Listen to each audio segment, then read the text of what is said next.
আসসালামু আলাইকুম প্রিয় ফুটবল ফ্যান্স।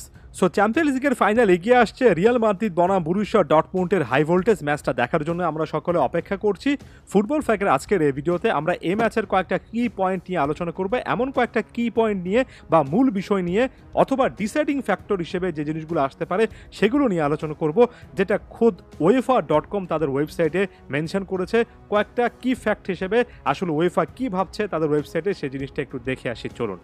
প্রথমত বরুসিয়া ডর্টমুন্ডের ডিফেন্সের কথা বলা হয়েছে এবং বরুসিয়া ডর্টমুন্ডের ডিফেন্সটা এর আগে সেমিফাইনালে যেমন স্ট্যাবল ছিল তেমন থাকতে পারবে কিনা এমন একটা প্রশ্ন কিন্তু তারা ছুড়ে দিয়েছে। অর্থাৎ বরুসিয়া ডর্টমুন্ড এর আগে প্যারিস সেন্ট জার্মেইকে সেমিফাইনালের দুই লেগেই কিন্তু পরাস্ত করেছিল, একটা গোলও তারা কনসিড করেনি।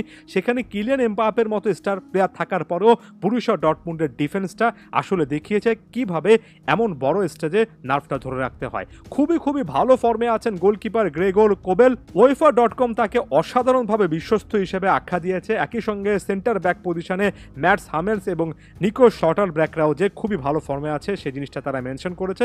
একই সঙ্গে এই জিনিসটা বলেছে যে বরুসিয়া ডর্টমুন্ড চাইলে একটা দল হিসেবে ডিফেন্ড করতে পারে, এমনকি নাম্বার 9 পজিশনে খেলা নিকলাস ফুলক্রুগ অর্থাৎ সেন্টার ফরওয়ার্ডে কিন্তু এই জায়গায় এসে ডিফেন্সে কন্ট্রিবিউট করতে পারেন। এই যে একটা টিম কম্বিনেশন, টিম ডিফেন্স, এই জিনিসটা রিয়াল মাদ্রিদের বিপক্ষে কাজে লাগতে পারে। পরবর্তীতে রিয়াল মাদ্রিদের ব্যাপারে একটা প্রশ্ন ছুড়ে দিয়েছে UEFA.com।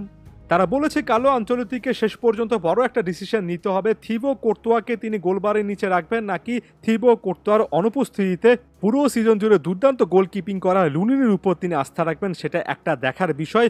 যদিও Thibaut Karatoya automatic first choice goalkeeper এমন টাইপের ইঙ্গিত ডন কার্লো অর্থাৎ কার্লো আনচেলত্তি দিয়ে রেখেছেন, তবে এখানে UEFA.com মনে করছে যে পুরো সিজন জুড়ে যে গোলকিপারটা সেভাবে খেলতে পারেননি তাকে ফাইনাল ম্যাচে নামিয়ে দেওয়া এবং লুনিনের মতো ইনফর্ম গোলকিপারকে বসিয়ে রাখার সিদ্ধান্তটা একটা বড় রকমের সিদ্ধান্ত হতে পারে। যদিও আমি ব্যক্তিগতভাবে মনে করি থিবো কোর্তোয়া এমন সিচুয়েশনে অনেকবারই কিন্তু নিজের মুনশিয়ানা দেখিয়েছেন। এরপর বড় একটা প্রশ্ন তারা ছুড়ে দিয়েছে বরুসিয়া ডর্টমুন্ডের কাছে। পেসি ফাস্ট স্পিডি উইঙ্গার আছে, তারা রিয়াল মাদ্রিদের ডিফেন্সে বড় রকমের পরীক্ষা নিতে পারে।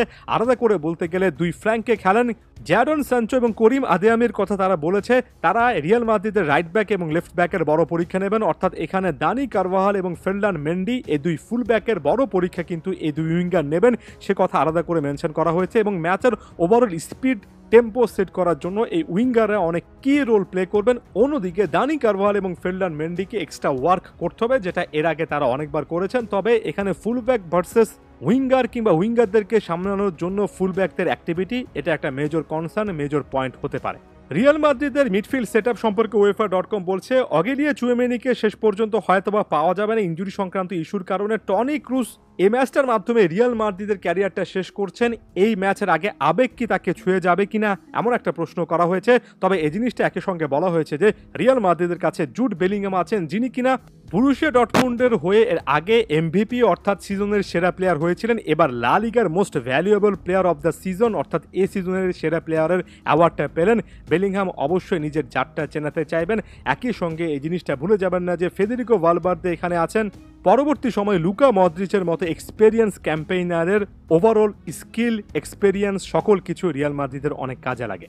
শেষ পর্যন্ত গোলের খেলা ফুটবলে গোলটা কে করবেন সেটা নিয়েও কিন্তু UEFA.com আলোচনা করেছে। তাদের মতে ফুলক্রুগ, যাকে কিনা গোল স্কোরিংয়ের মূল দায়িত্ব নিতে হবে, তিনি 12টা ম্যাচে 3টা গোল করেছেন, এটা একটা চিন্তার বিষয়। অন্যদিকে রিয়াল মাদ্রিদের কাছে রদ্রিগো, ভিনিসিয়া জুনিয়র, পরবর্তী সময়ে হোসিলো এবং বেলিংহামের মতো প্লেয়ার আছেন যারা কিনা এমন টাইপের সিচুয়েশনে অনেকগুলো গোল করে এসেছেন এবং তারা বরুসিয়া ডর্টমুন্ডের ডিফেন্সের এমন বড় পরীক্ষা নেবেন যে এখানে ডর্টমুন্ডকে আসলে একেবারে শেষ মিনিট পর্যন্ত নিজেদের নার্ভটা ধরে রাখতে হবে।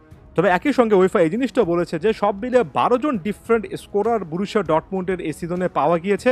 রিয়াল মাদ্রিদের যেখানে 8 জন ডিফারেন্ট গোল স্কোরার ছিল, অর্থাৎ বরুসিয়া ডর্টমুন্ডের প্রায় অনেক প্লেয়ারই গোল পাচ্ছেন, অনেকের গোল করার অ্যাবিলিটি আছে। এটা ডর্টমুন্ড কাজে লাগাতে পারলে রিয়াল মাদ্রিদের বিপক্ষে ম্যাচে তাদের ওভারঅল অ্যাডভান্টেজ দেখা যেতে পারে। এখানে UEFA.com এর নিজস্ব সাইটে রিয়াল মাদ্রিদের বিপক্ষে এই ম্যাচটাতে বরুসিয়া ডর্টমুন্ড আসলে কোন জায়গা থেকে চান্স পেতে পারে সেটা নিয়ে আলোচনা করা হয়েছে। এই জিনিসটা কখনোই মনে করবেন না যে রিয়াল মাদ্রিদকে আন্ডারমাইন করা হচ্ছে, বরঞ্চ ব্যাপারটা উল্টো। সকলেই জানে যে Real Madrid clear cut favourite, তারা তাদের স্বাভাবিক খেলা খেললে এই ম্যাচটা যাদের জয় পাওয়া উচিত এবং আরও একটা চ্যাম্পিয়ন্স লিগ ট্রফি তাদের পাওয়া উচিত। তবে বরুসিয়া ডর্টমুন্ড আসলে কোন জায়গা থেকে সুযোগগুলো নিতে পারে, ম্যাচটা এক্সাইটিং করতে পারে, সে ফ্যাক্টরগুলোর কথা এখানে আলাদা করে বলা হলো। আন্ডারডগ হিসেবে বরুসিয়া ডর্টমুন্ডকে দেখা হয়েছে। ধন্যবাদ সবাইকে।